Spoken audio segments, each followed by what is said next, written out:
Assalamualaikum warahmatullahi wabarakatuh. Jumpa kembali dengan saya Udin dalam channel Kim Ude.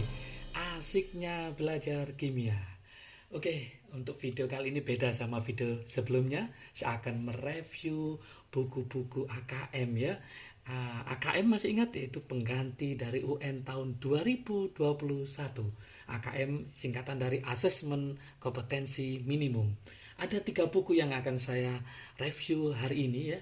Yang pertama tingkat SD atau MI, kemudian SMP atau MTS, kemudian adalah SMA atau MA. Teman-teman mungkin ingin tahu apa sih isi dari buku AKM ini. Ingat, sebelum saya buka, AKM nanti akan berisi yaitu literasi membaca, literasi numerisasi, sama literasi sains. Kita coba yuk mulai dari SD ya. Mulai dari SD itu isinya apa supaya paham. Nah, ini literasi membaca, ada suku bangsa, hewan dan yang lainnya. Ada literasi numerisasi, ini tentang matematik, yang berkaitan dengan matematik juga. Ada literasi sains ya, literasi, ada tema. Ingat SD kan pakai tema, dan ingat dilengkapi dengan simulasi sehingga cocok bagi adik-adik yang ingin belajar di rumah. Dan jangan lupa ada kuncinya juga, kunci jawaban dan pembahasan. Ingat, biasanya hanya kunci jawaban, ini sama pembahasannya. Lah, lengkap, jadi ada pembahasannya. Oke, saya masukkan, saya ganti ke SMP atau MTS.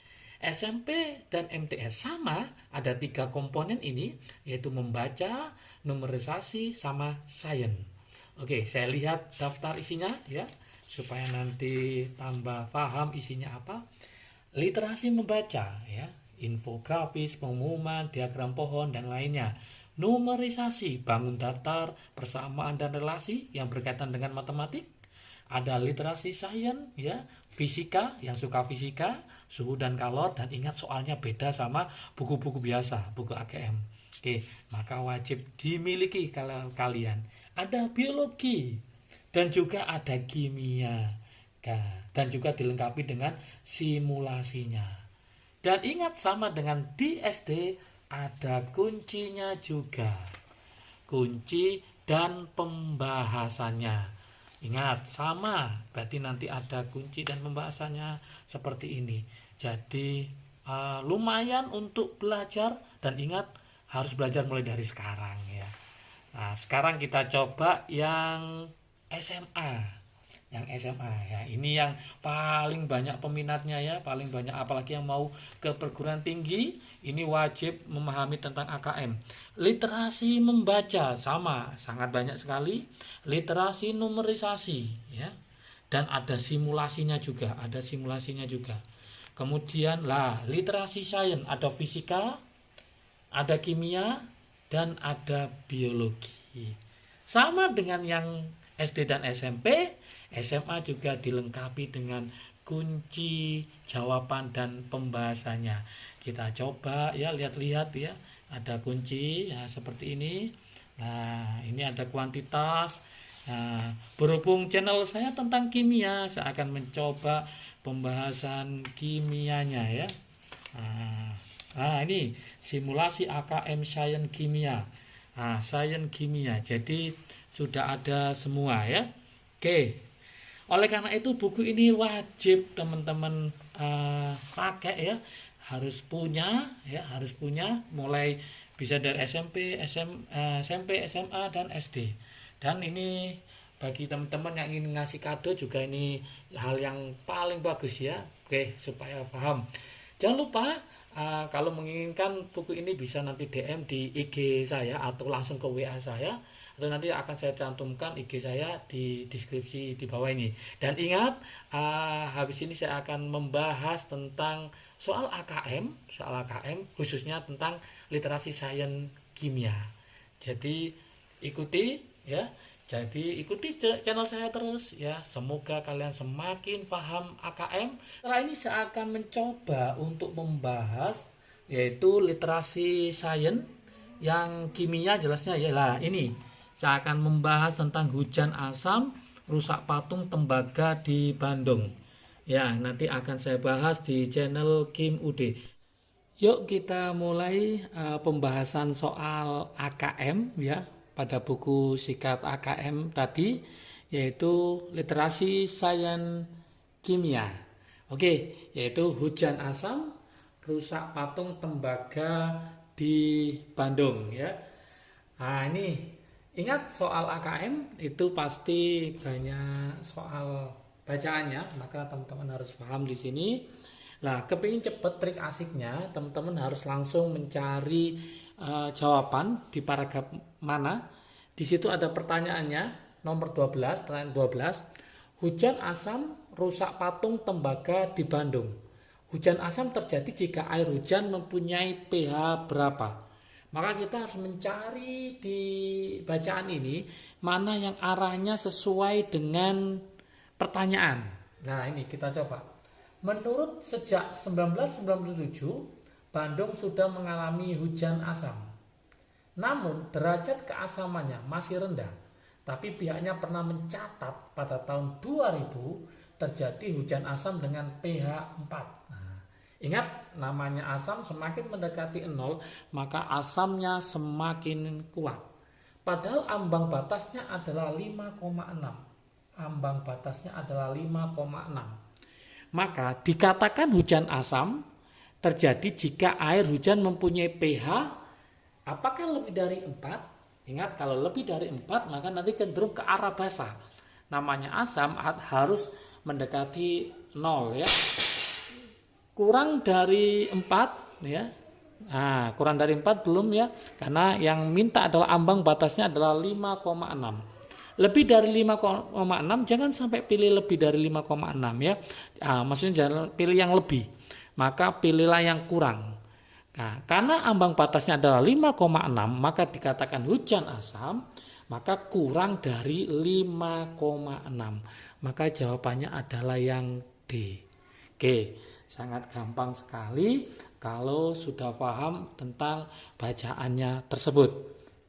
Yang kedua, pertanyaan 13. Hujan asam merusak patung tembaga di Bandung ya, patung. Gas SO2 akan teroksidasi menghasilkan gas SO3. Kemudian gas SO3 akan bereaksi dengan air hujan menghasilkan senyawa penyebab hujan asam. Berdasarkan uraian tersebut, isilah titik-titik di bawah ini. Nah, teman-teman disuruh mengisi titik-titik di bawah itu ya. Kalau kita lihat di sini bahwa sudah saatnya ada pengendalian SO2 dan NO khususnya dari pembuangan alat transportasi. Berarti gas SO2 dan NO2 adalah penyebab dari hujan asam. Peranannya menyumbangkan efek terbesar bagi hujan asam yang hingga kini masih terbawa air hujan. Maka kesimpulannya nanti gas ini akan berhubungan dengan air. Nah, pertama ada kata-kata apa ini? Yaitu teroksidasi. Berarti butuh apa? Oksigen. Berarti ini harus dijelaskan dengan oksigen. O-nya 2, ini O-nya 3. Berarti ini kurang 1 maka depannya dikali setengah. Gitu. Kemudian SO3 ini akan bereaksi dengan air hujan menghasilkan senyawa penyebab hujan asam. Berarti kalau bereaksi dengan air hujan maka menjadi apa? Menjadi H2SO4 yang disebut dengan namanya asam sulfat. Inilah yang nanti akan menyebabkan penyebab dari hujan asam karena mengandung asam sulfat. Oke, soal 12, soal 13 sudah berlalu. Kita ke soal berikutnya yaitu soal 14 dan 15. Oke, nomor 14 lanjutan dari nomor 12, 13. Sekarang kita ke nomor 14. Sama dengan tadi yaitu materi tetap hujan asam rusak patung tembaga di Bandung. Kita lanjutkan sekarang. Hujan asam rusak patung tembaga di Bandung. Mengapa hujan asam dapat menyebabkan timbul bercak kehijauan pada patung-patung tembaga? Kenapa kok menyebabkan ini? Menyebabkan timbulnya bercak kehijauan pada patung tembaga. Nah, tadi pernah kita baca pada paragraf yang pertama, menurut Dr. Thomas Jamaluddin. Nah, Dr. Thomas Jamaluddin Indikator yang bisa dilihat dari terjadinya hujan asam adalah bercak-bercak berwarna kehijauan di patung-patung yang terbuat dari tembaga yang banyak tersebar di kota Bandung. Tadi pada soal nomor 2, teman-teman sudah paham, yaitu apa? Penyebab dari hujan asam itu adalah gas SO3 bereaksi dengan air menghasilkan H2SO4.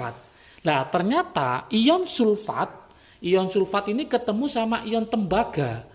Berarti nanti Cu2+ ketemu sama SO4 2-. Nah, ini ion sulfat dari hujan asam tadi.